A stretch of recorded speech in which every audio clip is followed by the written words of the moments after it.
O nome do anime tá aí na descrição e esse é o anime da panela.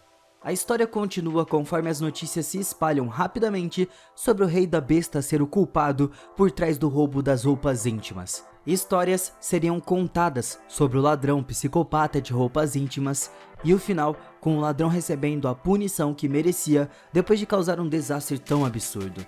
O Tidan foi levado para o local das 10.000 cobras para refletir sobre o seu erro, mas também foi determinado que o Bai não disciplinou o Tidan bem o suficiente. O Bai foi ordenado a ir imediatamente para as terras ancestrais proibidas para receber o teste da herança ancestral. Uma vez lá, entrando no templo gelado, onde ele explica que veio para aceitar a herança. Naquele momento, ele vê o que ele acredita ser uma manifestação de um imortal ancião e se desculpa profundamente por perturbar a sua paz. Para sua surpresa, a manifestação acaba sendo apenas a Zoe, e ele fica constrangido, fingindo que percebeu que era ela. Mas ele exige mais respeito do Bai, já que agora eles são anciões do setor de fluxo espiritual.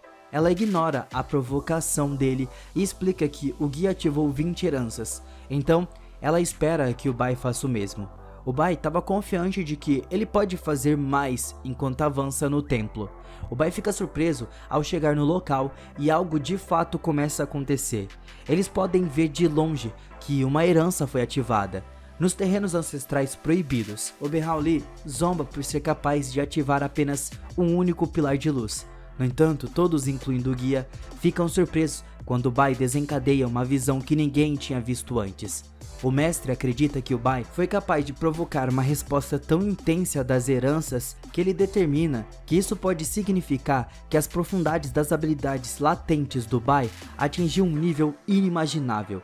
Ao mesmo tempo, o macaco falante fica espantado e ele explica que o Bai ativou um absurdo de 100 pilares de luz e aponta como isso significa que todas as heranças se abriram para ele.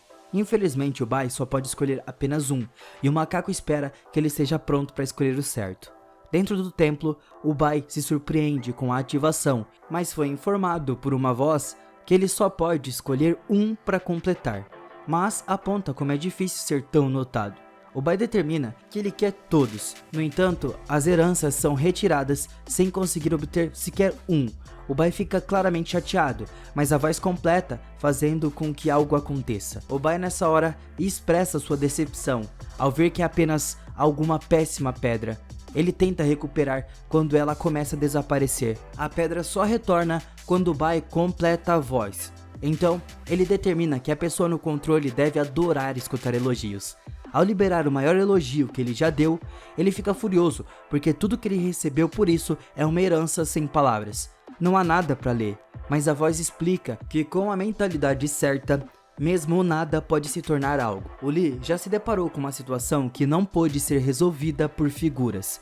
Vale a pena tentar usar uma gota do rio de alcance e dessa maneira o Bai fica surpreso ao ver que há uma resposta e as runas estão sendo absorvidas. Ele lembra que a água que atinge o céu é extremamente corrosiva. Aí espera que isso não danifique o livro, mas o Bai se assusta quando a água que caiu foi absorvida e as runas entram no seu corpo.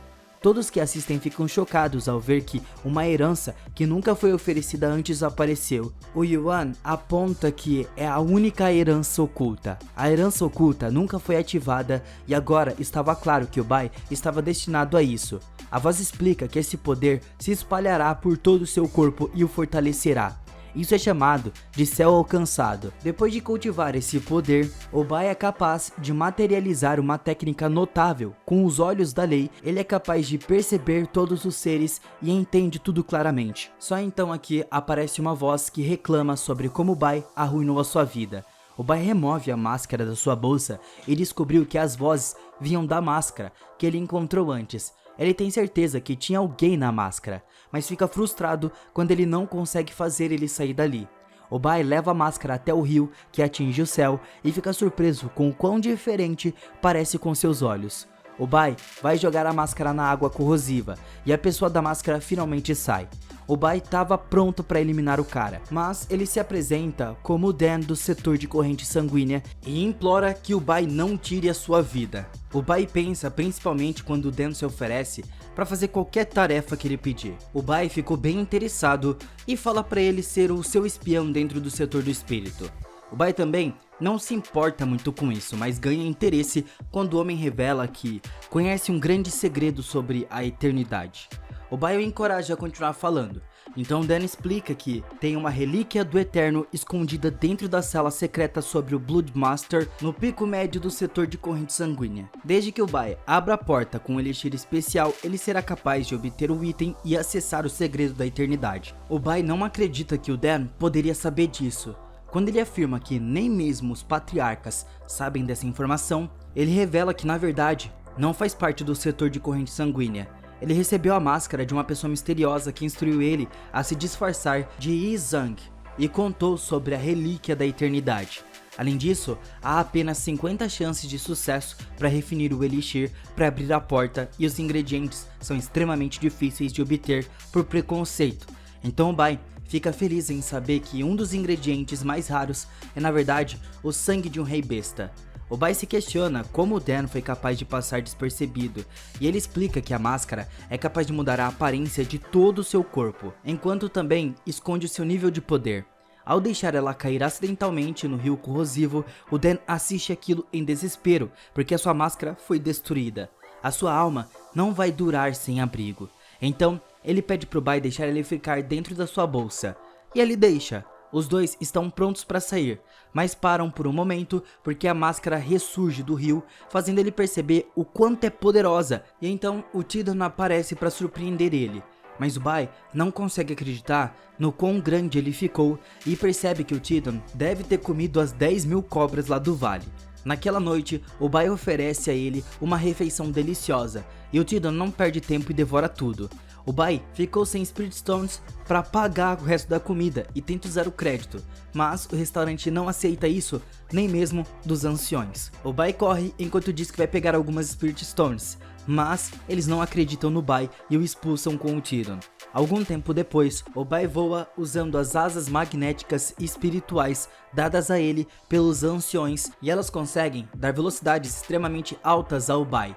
Ele estava feliz por finalmente ter refinado as asas, mas é incapaz de controlar elas totalmente, pois ele bate algumas galinhas e nesse momento ele nota que a Huan retornou ao setor espiritual. O Bai acidentalmente colidiu com ela e ele expressou alívio ao ver ela, porque ele não conseguiu encontrar ela no abismo da espada caída. A Huan o bateu todas as vezes que eles se encontraram antes, então o Bai fica chocado ao ver que ela não bateu nele dessa vez. O Tidon apareceu para mostrar que algo estava errado com ela, porque ele fica rosnando para ela continuamente. O Yoden chega para cumprimentar a sua irmã, que ele pensava ter morrido, mas fica de coração partido quando ela parece não se lembrar dele. Ela parece apenas confiar no Bai. O Bai a lembra que ele é o irmão mais novo dela, e quando sozinho, o Bai pensa em como ela parecia estranha e acredita que precisa investigar o que ela passou no abismo da espada caída. O Tidon claramente quer ficar longe dela, mas o Bai explica que não sentiu nenhum perigo e aponta como ela sorriu para ele antes dela sair. Ele finalmente decide parar de pensar nela completamente, já que ela voltou em segurança e vai focar no seu treinamento. O Tidon se esconde de medo, porque ele percebe que o seu treinamento é muito perigoso para qualquer pessoa ao redor dele. Nós vemos exatamente o porquê. Quando ele começa a cultivar a indestrutibilidade eterna, requer a absorção de grandes quantidades de energia espiritual. A técnica aumenta explosivamente a sua força e a prática do Bai é chamada de fantasma selvagem de 10 elefantes. Isso quase esgota toda a sua energia espiritual e ele nem poderia formar o elefante completo. Só então, nós vemos que controlar a técnica é bastante difícil porque o corpo do Bai se transforma de maneiras que ele nunca imaginou antes. A transferência de energia espiritual é muito instável, mas ele se recusa a desistir. A técnica concede um poder muito grandioso. Ele teve a ideia para refinar a pílula de reforço de chave. O único problema é que refinar uma pílula de um nível mais alto de domínio do caminho medicinal é complicado. Então Bai fica animado ao lembrar que recebeu o pergaminho medicinal do setor frígido. Ativando isso, leva ele a lágrimas. Mas na verdade nós vemos que ele estava em lágrimas porque ele não consegue entender o que estava escrito. Em outro lugar, o Yuan aponta que o setor de fluxo espiritual estava se tornando muito forte após o retorno da Huan. Isso significa que agora eles têm outro discípulo de estabelecimento da fundação. No entanto, os outros 3 setores estão ficando mais bravos e estão simplesmente esperando o momento perfeito para agir. Os anciões estão felizes em ver que o Bai estava treinando duro e a cidade agora estava em paz porque ele não estava refinando pílulas. Mas o Yuan percebe um clima estranho se formando e nós vemos que é porque o Bai estava refinando pílulas de novo de 4º grau. Ele faz bastante ajustes na sua técnica normal, mas descobre que não vai bem. Então na cidade, correndo, todos são instruídos a se abrigarem e eles fazem isso freneticamente. Alguns moradores questionam se o refino da pílula do Bai é realmente tão destrutivo assim. Então, os novos discípulos são informados das histórias do passado, quando o refino do Bai fez ácido chover sobre eles por dias, e até animais mutantes para que possam falar palavras humanas. Eles ficam chocados ao ver que o Bai realmente teve coragem de refinar pílulas dentro do salão ancestral da patriarca. O Tian instrui o Behan Li a ajudar ele a suprimir a fornalha enquanto todos fogem. Os dois tentam, mas acabam sendo ridicularizados pelo Bai. O líder do setor Yuan chega, e o Bai assume a responsabilidade por estar muito ansioso para refinar a pílula. O Yuan continua a repreender ele. Ele também repreende os dois por terem as suas roupas rasgadas, e se eles fossem mais fortes isso não teria acontecido. Mas nesse momento outra explosão acontece, e as roupas do Yuan também se vão. O Bai pede desculpas enquanto afirma que ele não fez isso de propósito, mas o Yuan quer eliminar ele do setor de qualquer maneira. O Tidon pulou na frente dele e recebeu o ataque. O Bai ficou muito chateado porque o Tidon ficou bem machucado e o Bai grita por conta disso. O Yuan se questiona sobre o que ele fez e o Bai saiu de lá com o Tidon nos seus braços. Então aqui ele diz ao Tidon para parar de fingir, e isso faz o Bai perceber que ele provocou o líder do setor e diz que lá não era mais seguro. Nessa hora o Yuan o captura e o Bai estava em apuros por trair os ancestrais e destruir o salão ancestral. Nessa hora o Yuan começa a contar qual será a sua punição, mas afirma que a sua própria punição deveria ser que ele tenha que sair para ganhar experiência, e o Bai percebeu que atualmente é um pedaço de ferro imortal, mas apenas através de experiências difíceis ele se tornará uma espada imortal. O Bai dramaticamente diz que tem certeza que será difícil para o Yuan deixar ele sair, e ele estava acreditando que o líder até imploraria para ele ficar. Mas ele fica surpreso quando o Yuan de fato concorda com isso, é para ele ir embora. Ele não tinha mais tempo a perder. O Bai aponta que ele ainda não teve tempo de fazer as malas, mas o Yuan instantaneamente dá ele um saco de Spirit Stones e Elixires, além de todos os seus artefatos que ele precisa para começar a sua jornada. Mas o Bai diz que ele gostaria de escolher uma data no futuro, só que Yuan aponta que não há data melhor, momento melhor do que ele ir agora. O Bai só tem tempo para dizer adeus a eles e o Bai Han Li é inesperadamente afetado por sua saída. O Bai estava chateado por não poder se despedir do Li, mas o Yuan explica que informará o Li quando terminar o seu treinamento. A Mai se despede do Bai e explica ao Zheng que ele estará deixando o Tidon com ele. O Bai se despede do seu filho adotivo e começa a ir embora. Ele se vira para fazer um pedido final para que eles fiquem mais resistentes, e Yuan manda ele embora pelos ares. A Mai chora ao ver o seu amigo partir, mas todos no setor se preparam para comemorar por 3 dias seguidos. O Bai voa em velocidades extremamente altas, e ele parte para o setor de corrente sanguínea em busca da relíquia da eternidade. Algum tempo depois, o Bai se aproxima do setor e então o Dan explica como ele fica apavorado toda vez que eles estão lá. O Bai se pergunta se a máscara realmente funciona e depois reitera que é capaz de mudar toda a aparência de uma pessoa, sua voz, aura e tudo mais. O Dan usou para se esconder no setor de corrente sanguínea por vários anos e nem mesmo os anciões podem ver. Além disso, a máscara se funde com a pele, então a energia espiritual deve ser usada para remover ela. O Bai estava confiante de que não será reconhecido, mas ele percebe que precisa aprender algumas informações sobre o setor da corrente. De acordo com a lenda, durante a antiguidade, um gigante misterioso percebeu o rio que chegava ao céu. Ele estava cheio de raiva e vingança, então naquele momento ele pereceu ali e ficou com a mão pro alto. O Bai não acredita em nada do que o Dan estava dizendo, mas fica chocado quando eles finalmente chegam ao setor. Lá tinha uma montanha com uma forma de uma mão. O Dan volta para a bolsa quando eles se aproximam do portão. Ele explica que o espírito e o setor da corrente sanguínea estão atualmente lutando sem parar para que a linha de verificação de identidade do portão tenha sido fortalecida. O Dan quer ter cuidado, e o Bai finalmente chega ao portão e fica feliz em saber que a sua identidade como Ye Zhang foi confirmada. Porém, quando ele toca ali, ele sente uma sensação que ele só sentiu uma vez ao lutar contra o seu grande medo Song, o membro da corrente sanguínea. Ele percebe que o seu poder eterno estava reagindo à chave do setor e começa a se perguntar se eles devem ter alguma conexão especial. O Dan explica que é simplesmente a matriz de transporte os levando além dos 5 picos direto para o setor interno. Quando o Bai chega lá, ele nota como todos são muito rudes lá, e é explicado que o setor se concentra na força individual.